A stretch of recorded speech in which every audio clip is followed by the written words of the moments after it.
This is the first time we've ever asked ourselves the question, how could Abbey Road show up in an instrument that you physically play? And could that be a guitar, for example? What does Abbey Road look like there, meaningfully, incredibly? I wanted it to be as accessible as any other guitar off the shelf. Where like all the controls are in arm's reach and, you know, at your fingertips, and just is something that I would want to use. Guitars aren't perfect things. Trying to make them a little better, reinventing it almost, was the goal really. It's not about improving something which is already incredible. It's about how can we evolve it so that it's designed specifically for what we do here, which is recording.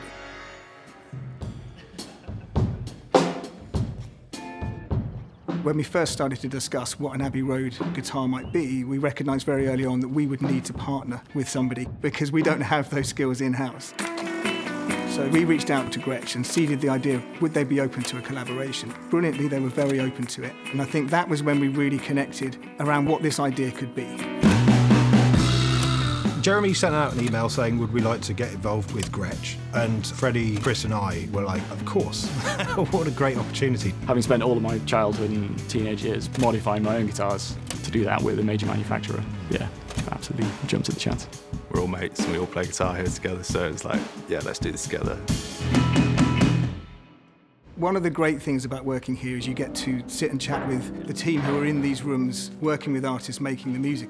So it was conversations with people within the team who I knew were guitar players and were passionate about guitar to really establish, I guess, the parameters of what we wanted to do and what we wanted to make sure it wasn't.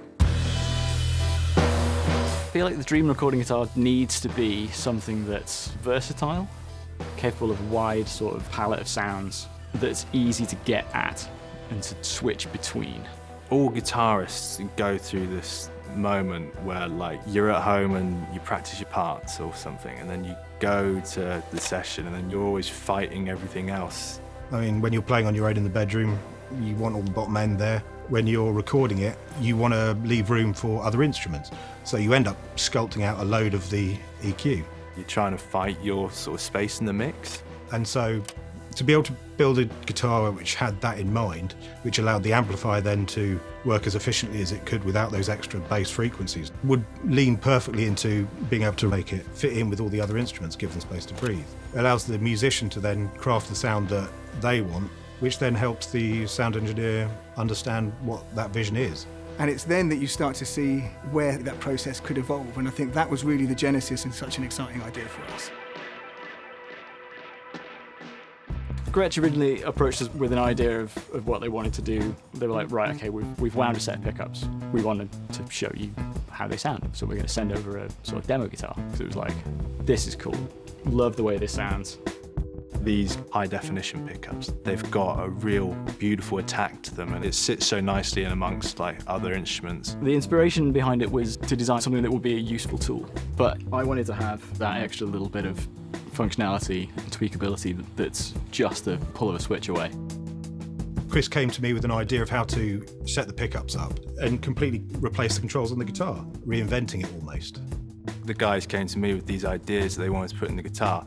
To tell you the truth, actually, when someone starts to get really technical about it, it's kind of like really off-putting to me. I'm like, I just want a guitar that's really good. Having that perspective was helpful for the guys because it can get out of control. Matt and I, over the course of an evening after some sessions in the studio, we hunkered down in his room downstairs.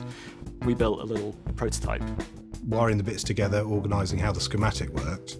Basically completely changed the electronics. It still retains the Gretsch style of control setup, but then it makes it much more versatile. That's where it began.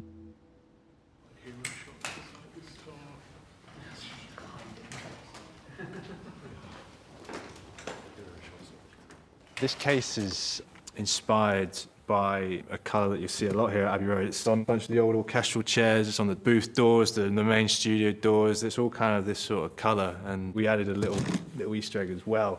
So this blue plush on the inside, on the main doors in Studio 2, where the red paint's chipped away, you can see the original colour of the doors, which is a blue, a lot like this one.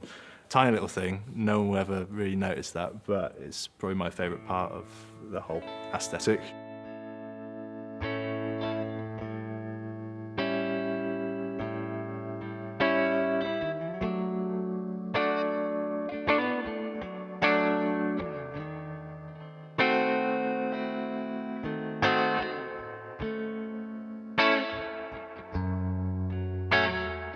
classic Gretsch, some beautiful half-moon inlays around the top of the fretboard, some Lumilay markers, which are very useful for dimly lit stages. We went with the gold hardware, the classic walnut stained finish, custom wound Filtertron pickups, the Bigsby with the V cut out. It's got the Abbey Road logo, Studiomatic on it, which I'm very proud to see. Tusk nut, which is going to help with your tuning stability when you're using the Bigsby, and locking tuners.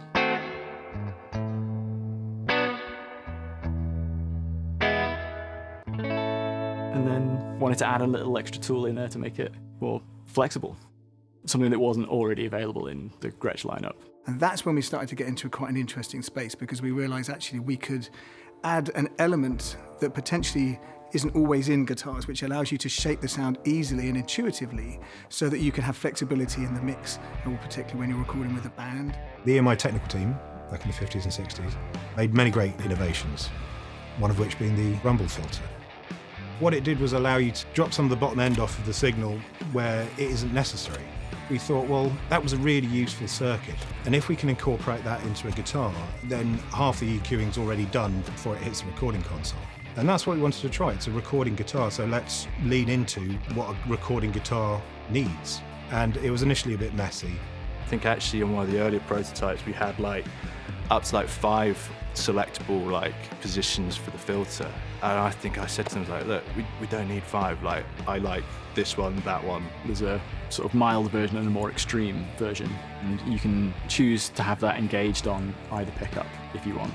So you can engage it on the bridge pickup only and leave the neck pickup untouched, or vice versa, or you can engage it on both. And then you have individual tone controls for each pickup which incorporate the rumble filter. So that becomes more of a voicing control for each pickup. It gives you an enormous amount of flexibility, being able to sculpt the top and the bottom end. So this is the guitar, totally flat, no filter engaged, tone wide open, volume all the way up. Add a bit of fuzz to it.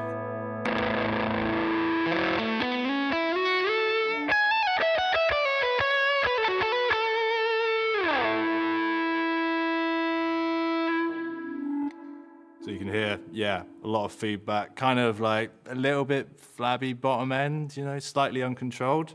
So if I'll turn it back up, and then you'll hear me engage the filter, and you'll see how much more controlled it can be. Gone.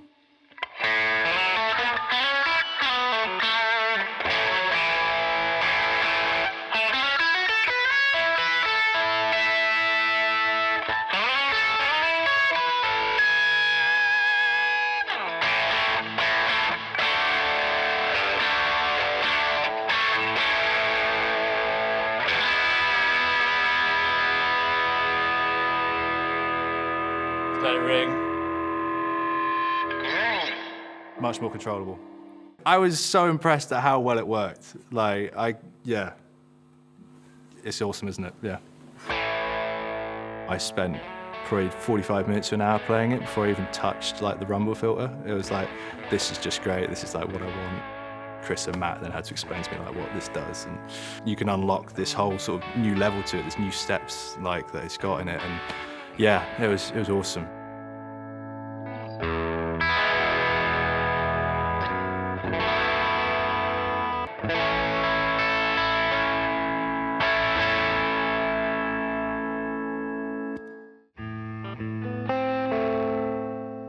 The tone controls have been implemented in a sort of very traditional 1950s way. So when you turn down the volume on the guitar, it retains a lot of its treble content. A lot of times with sort of traditional wirings, when you turn down the volume, the whole sound gets dull as you do so. But with this,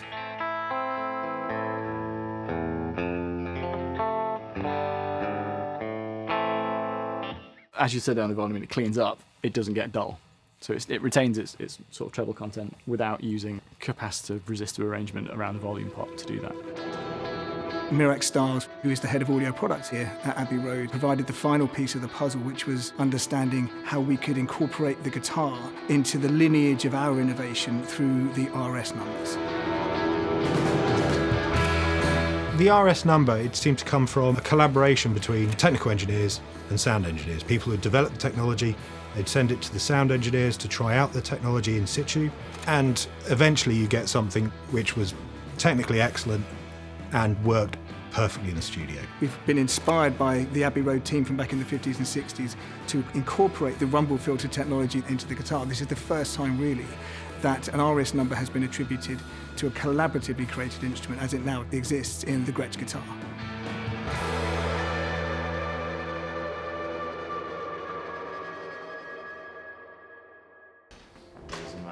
It's a guitar that I'm really confident to hand over to an artist. It can deal with things that you expect from a guitar. Very nice. But then with kind of the extra technical side of things that have been added. But it's like, oh, these are technical, but they're also very usable. And, you know, I said earlier how that sort of stuff can, I think, be a bit of a turn-off to people, you know, too many buttons and that. This is like, oh no, just try it. It's just one button, and it changed it completely.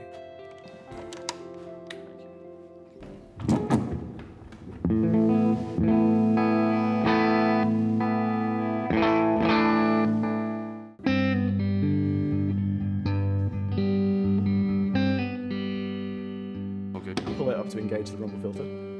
Yeah, that's useful, isn't it? 2 is the more extreme bass cut, and 1 is sort of... Okay.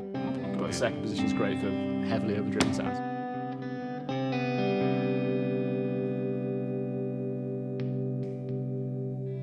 That's that setting there you're talking about. That's a huge jump. Sort of really thin that's on, gonna be amazing on setting in 2, it really... in the studio as well, yeah. environment.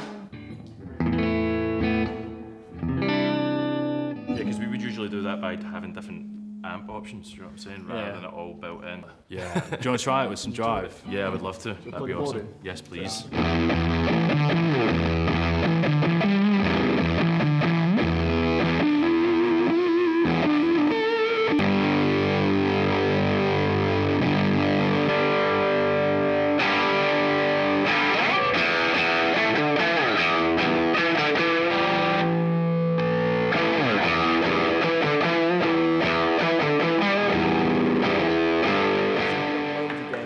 And you're in your sort of full fat Yeah, position, yeah. as you heard, like it's like borderline uncontrollable. But if you then pop the rumble filter in with that,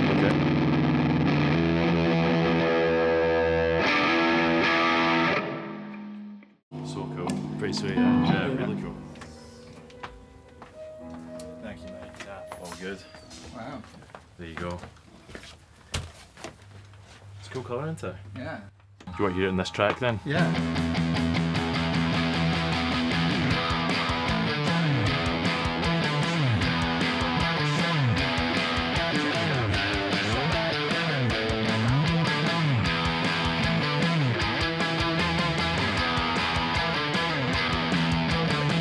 That's really cool. Change that. I'm always wishing that I could be on the neck pickup, Yeah. but it's just always got too much like low end It's fluff and like muffly too sometimes, muddy. isn't it? It's a really interesting application for this as well. Like when I'm double tracking guitars, sometimes if I want like a little tonal difference between the left and the right, and I don't really like using a different guitar because then the intonation can be a little bit different, and then it Gets a bit starts feeling a bit chorusy and chorus. stuff, And yeah. but just being able to change I wasn't the thinking of character that. of the guitar with that, that's going to give you like really wide guitar Much wider. sound. Instantly, that if that's a high pass filter in there, that is so useful because like I actually use pedals to do that, but then you get the distortion that comes with them, which I don't really want. But I want the high 100%. pass, and that's actually really good for kind of making the guitar sound like a lot tighter going into the amp. Totally. Like not colouring it before it Yeah. gets to your mics is like very handy. And I was saying like from my side of things, it's frustrating if you're in a session and it's not quite the right tone and you're digging through trying to get it, to Yeah. have that option like 3 inches away rather than Yeah. having to change the whole guitar or change the rig. And I guess also it's just like it's one less thing to have in the chain, isn't it?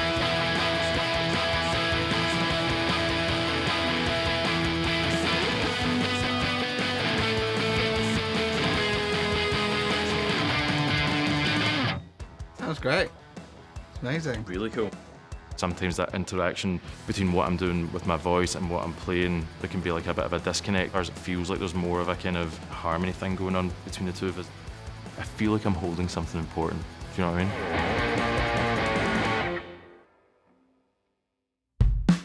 mean? This is a huge step forward and something that we've never been able to do in the past, and hopefully adds to the canon of instruments which we create, which hopefully helps support the global music making community. I just hope everyone else enjoys it as much as we've enjoyed the process. And it's not just for these walls, it's for everyone out there that creates and plays live. The idea of it being used in other recording studios or just by other people who love guitars like I do, that's what I'm doing it for. Up until now, of course, it was just me, Matt, Chris and Jeremy who knew about it, and we'd just been playing with it, and it's definitely dawning on me how big this is, and it's like, this is a real thing, this is going out in the world. Yeah, it's just incredible to be a part of it. It was a nice touch from Gretsch, I thought, that when we got the guitar and saw it, it's got an old TG chicken head knob on it.